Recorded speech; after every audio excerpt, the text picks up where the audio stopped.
I'm Colin Slaysell, a detective constable with the Transport Police, and I'm based at Telton Meads CID in Bristol. Sneaking around at night on the train tracks is a dangerous thing. People in London have just died from being hit by a fast train on the main line. Has anyone ever been hurt doing graffiti? Unfortunately, yes. Two young men were disturbed whilst they were putting graffiti up on the side of a tube train in Barking and fled or tried to flee the scene of what they were doing. And unfortunately, they got struck and killed by a passing tube train. Regrettably, those two young men met their death simply for putting up graffiti on the side of a tube train. The likelihood is you are going to wind up with a criminal record, or you could wind up hurting yourself, or in fact, even getting killed.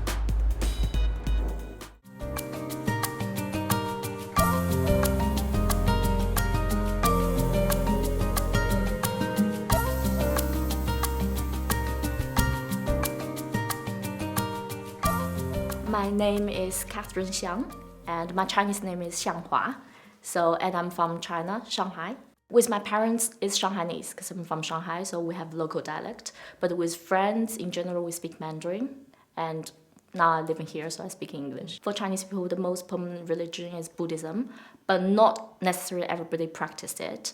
And probably also it depends on the generation. Like for the younger generation, my generation, and most people probably don't necessarily have a very strong religious belief. And also we have quite big Western influence recently, so Christian is growing as well in China.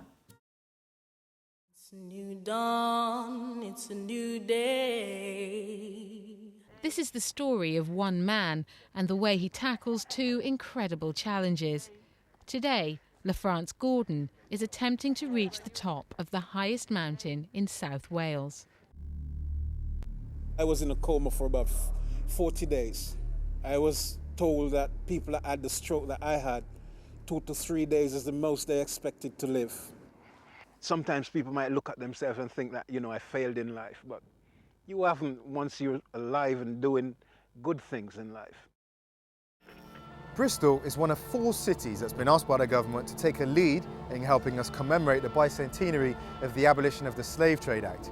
And it's brought us a lot of controversy. Should Bristol apologise for its role in the slave trade? Controversy over the naming of the Broadmead expansion, Merchants Quarter, Cabot. Do these names kind of celebrate Bristol's slaving history rather than just recognising it? In terms of casting shame upon the city, I think it would cast credit upon the city and actually make it a much more interesting city in the international scene if people would acknowledge that this was part of the history and that the slave-produced wealth really built the prosperity. Bristol can and should and will be a greater city in terms of its diversity and its coming to terms with its history. Without coming to terms with its history, it will never be the great city it wants to become.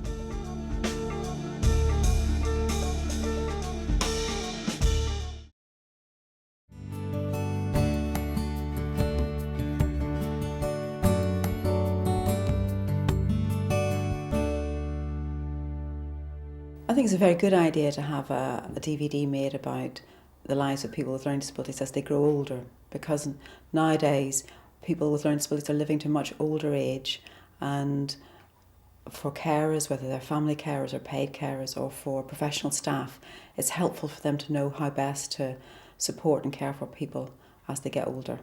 Can you remember having these taken, Mark? The plan about not having him resuscitated was talked about before he came out of hospital.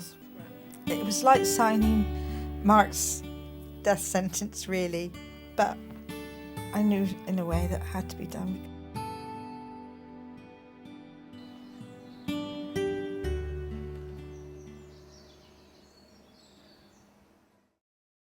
I was in prison 2 years ago. At the time, the trend was to have people with mental health issues living in the community, and the reality is that a lot of these people live on the streets. And now, when you live on the streets, you are likely to have drug problems, all kinds of problems.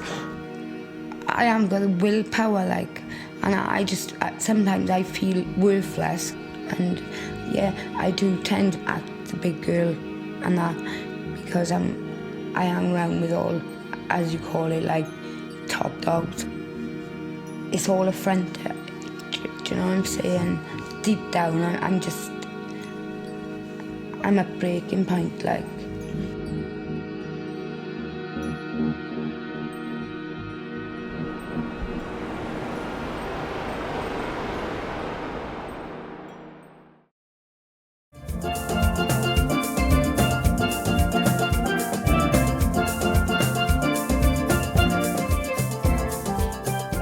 Rainbow is probably the oldest steel band in Britain.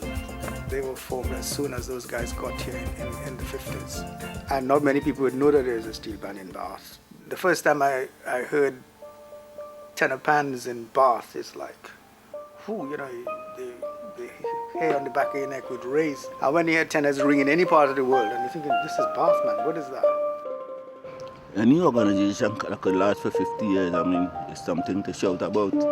For me, this is a very, very great achievement, not only for Rainbow Steel Band, but for the continuation of Pan and things.